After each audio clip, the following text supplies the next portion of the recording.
करुणा। बिल्कुल, और देखिए सच्चाई ये भी है कि 500 से ज्यादा अभी तक लोगों की मौत बांग्लादेश के हिंसा में हो गई है। आप बने रहिए हमारे साथ मजरूर साहब। इस बीच एक और बड़ी खबर का हम रुख कर रहे हैं। TV9 से बोले शेख हसीना के बेटे साजिब वाजिद, शेख हसीना अभी भारत में ही रहेंगी। ये शेख हसीना के बेटे की तरफ से कहा गया। TV9 भारतवर्ष के साथ एक्सक्लूसिव बातचीत में अवामी लीग के बिना बांग्लादेश में लोकतंत्र संभव नहीं है। बांग्लादेश में अवामी लीग फिर आएगी। बांग्लादेश में अवामी लीग के लोग सुरक्षित नहीं है। मेरी मां सिर्फ बांग्लादेश के लिए सोच रही। शेख हसीना जी की अगर बात की जाए तो अभी उनका क्या प्लान है? क्या वो भारत में रुकेंगी या कहीं और जाने की सोच रही हैं? अभी क्या चल रहा है और आपकी फैमिली क्या सोच रही है अभी? हमारे माँ कुछ भी ये सब कुछ भी सोच नहीं रहे हैं। वो सिर्फ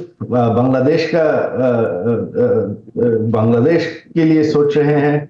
जो बांग्लादेश में अभी हमारे दल को कैसे बचाना जाए, ये हमला चल रहा है, ये कैसे how that can be stopped.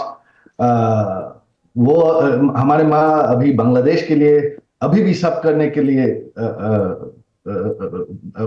मौजूद है।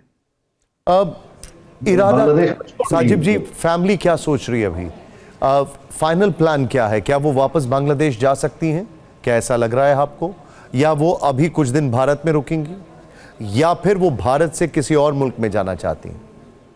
नहीं, अभी उनकी और कहीं जाने का प्लान नहीं है। बांग्लादेश में तो आपका if you have to get democracy, Awami league सबसे पुरानी सबसे बड़ी राजनीतिक दल है। अवामी लीग को छोड़ के बांग्लादेश में डेमोक्रेसी संभव नहीं है। तो आज हो कल हो बांग्लादेश में अवामी लीग फिर आएगी। इसके लिए हम प्लान कर रहे हैं। और हमारे साथ तमाम खास मेहमान मौजूद हैं। वाई के गुप्ता साहब, आपने ये बातें सुनी शेख हसीना के बेटे की। TV9 से एक्सक्लूसिव बातचीत में जो वो कह रहे हैं वो उनके पहले के बयानों से काफी अलग है। पहले उनकी तरफ से ये कहा गया था कि शेख हसीना अब राजनीति में वापस नहीं लौटेंगी, लेकिन अब वो ये कह रहे हैं कि बिना अवामी लीग के बांग्लादेश में डेमोक्रेसी मुमकिन ही नहीं है और फिलहाल शेख हसीना इंडिया में ही रहेंगी। कैसे देखते हैं आप इसे?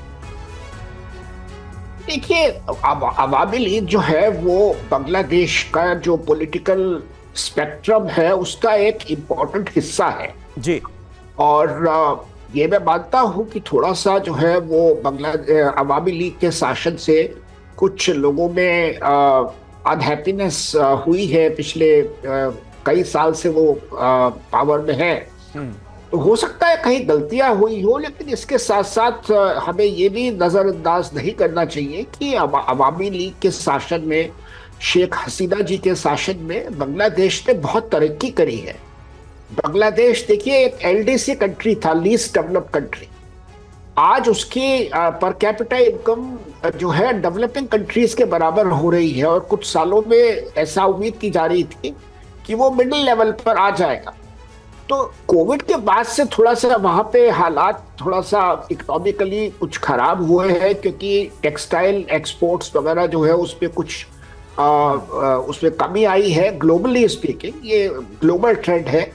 उसकी वजह से थोड़ा सा एक्सपोर्ट्स कम हुए हैं, अनएम्प्लॉयमेंट वगैरह कम हुई है।